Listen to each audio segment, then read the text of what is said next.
It's catcher day here in the basement.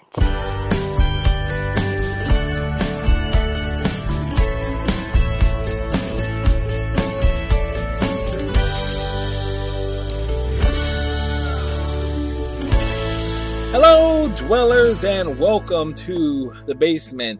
It's Saturday night, July 22nd, 2017. Hope you all had a good day today. And before we talk about this week's episode of Orphan Black and another episode of Moonlighting, let me first say happy birthday to my younger brother. Hope you have a fun time down at the shore this weekend. That said, let's talk about this week's episode of Orphan Black. It's titled Gag or Throttle, and I actually think it should have been called The Eyes Have It, as Rachel Duncan pretty much is the star of this episode. And she, Sarah, Cosima, and all the other clones all played by the same actors, but the character of Rachel Duncan is more or less the center focus here. Throughout the course of the series, she's always had this bit of an ego regarding her placement at and how she perceives herself. She believes she is very special, very unique, and she finds out that's not true at all. There is nothing unique about her, and so she, when she realizes this, she actually does something amazing. She does something unbelievable. She does something that proves that she actually has a heart. As we know, Kira was brought to Dyad and is going to be sent to the island so that Westmoreland can do whatever he wants with Kira, for his primarily take her embryos and start this whole cycle with the clones again with a new generation. But when Rachel learns the truth, she has a crisis of conscience. It's like, what does she do? When Sarah pleads for her to let Kira come home, and after finding out that Westmoreland is, much younger than he claims, is nothing special, and is just some dude, it's like, okay, Rachel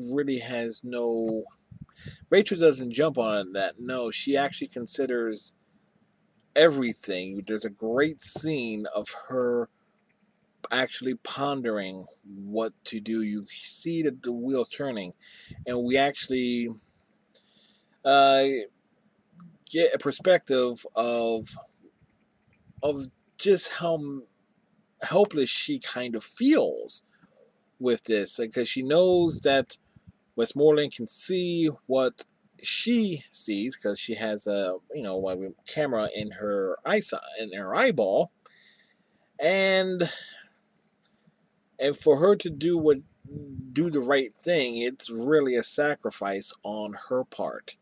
And what she ends up doing, she covers the eyes, so this way Westmoreland can't see what she's doing. She contacts one of Sarah's allies. I always forget the dude's name. It says arrange a pickup. She gets Kira and drags her on a hospital gurney down to, I'm guessing, like a loading dock, and basically, gives Kira back to Sarah. But that's not the other thing here. Rachel knows this is major betrayal, that she's definitely up the creek, but she goes back up to her office, penthouse suite, what have you, and then does the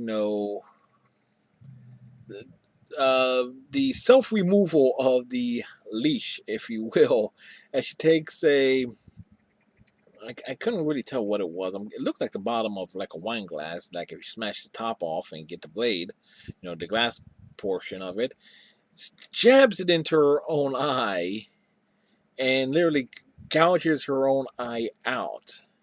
And of course, which totally breaks off Westmoreland's feed, and she's clearly bleeding from the eye socket. We see blood, a lot of blood on the floor. So Rachel is either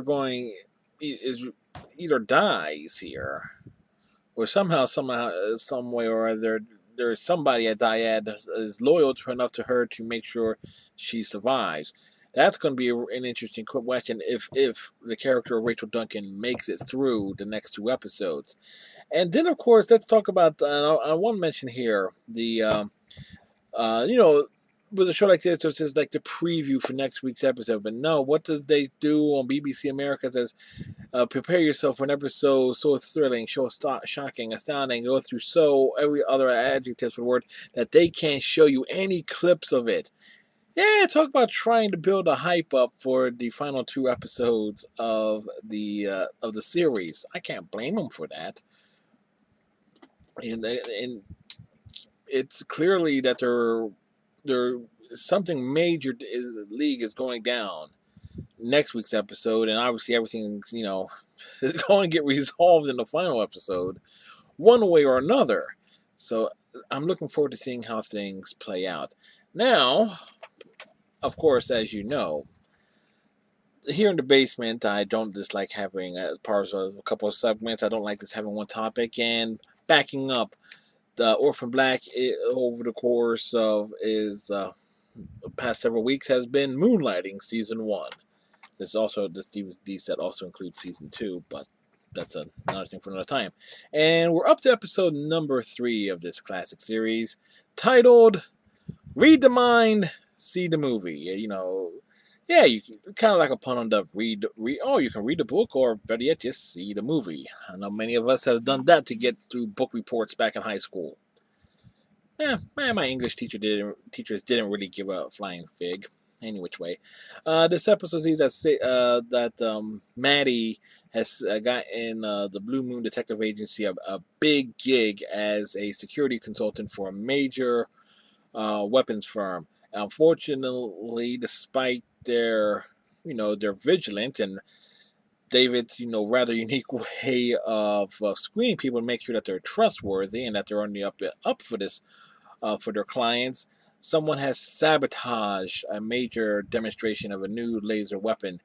And Maddie is rather upset that she and David are fired.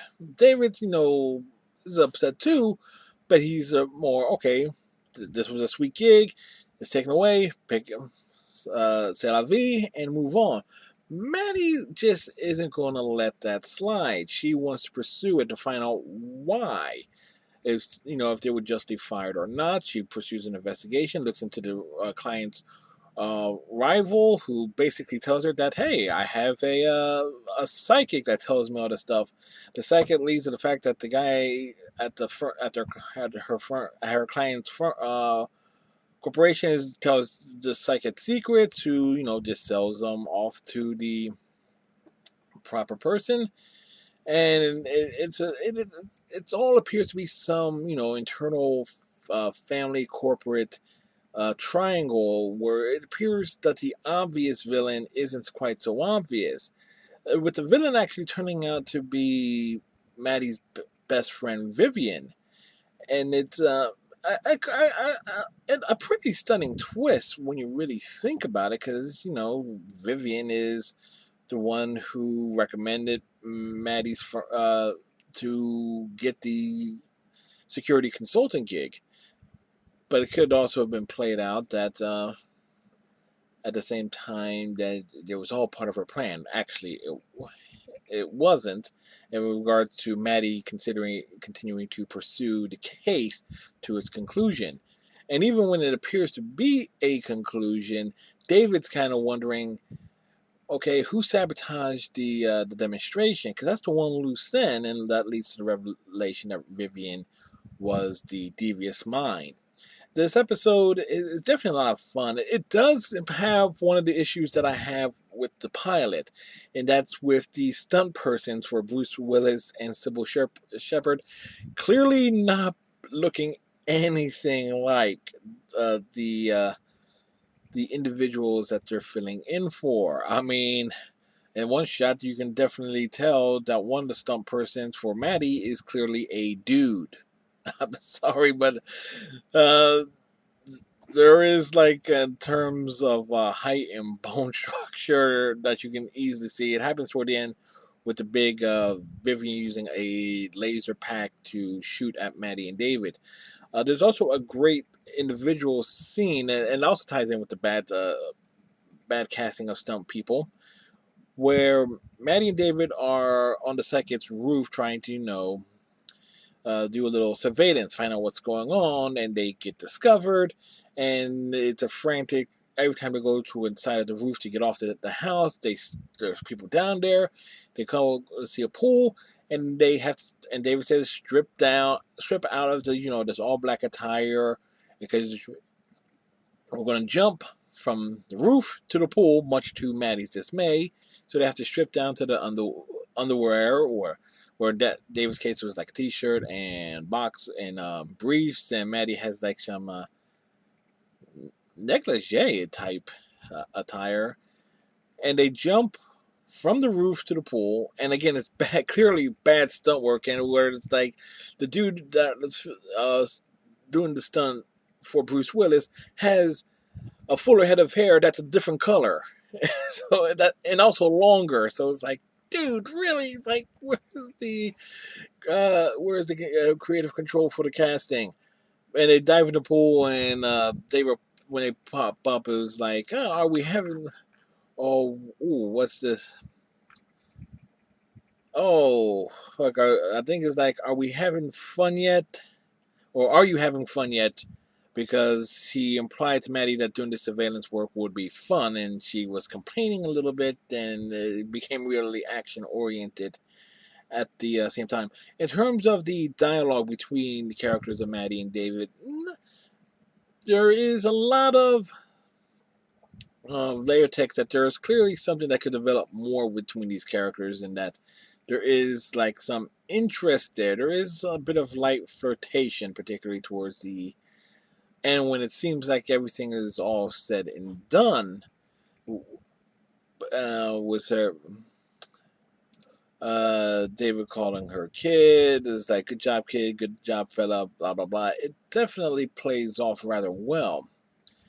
Then you get to the very, very end where David is demonstrating how a lie detector works, and in the callback to a scene earlier in the episode regarding Maddie learning from the first suspect, the head of the firm, of her client's firm, and that hey, he's going to a psychic, and David wants her to be truthful, saying, "Were both your feet on the floor when Preston Holt told you Omar was giving him Baxter secrets?" Maddie goes, "Excuse me," and David says, "I'll rephrase the question. Did you have an unobstructed view of the sky or the ceiling when this information was imparted?" Implying in a way that either Maddie was drunk, or maybe something extra happened. Maddie's clearly upset and storms out, saying, "I'm not going to answer these questions." David pursues her. She says, "I hate you." And David, in the closing line of the episode, I thought you said you were having fun. I know I'm having a good time." And it definitely that back and forth banter that really shows.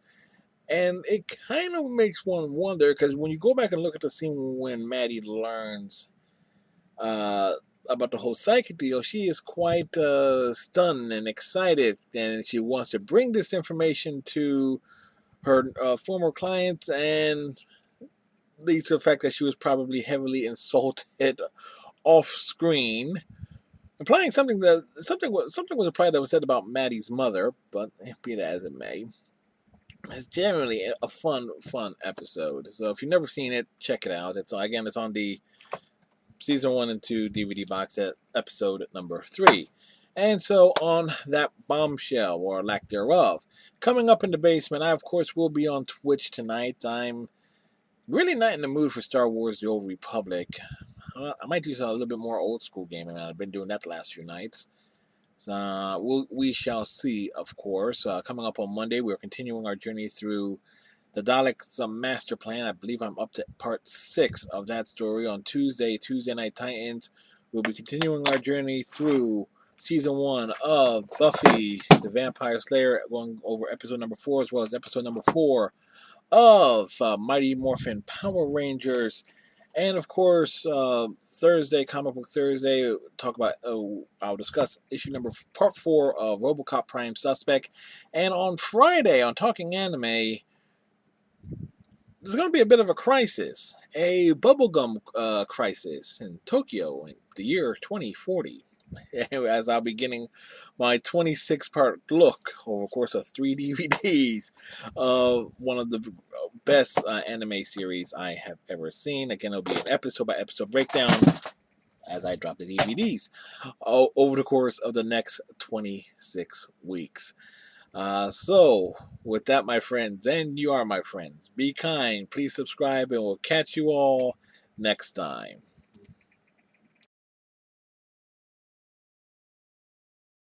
Brave Sir Fred has ran away to run again another day. When danger reared its ugly head, gallantly he turned and fled.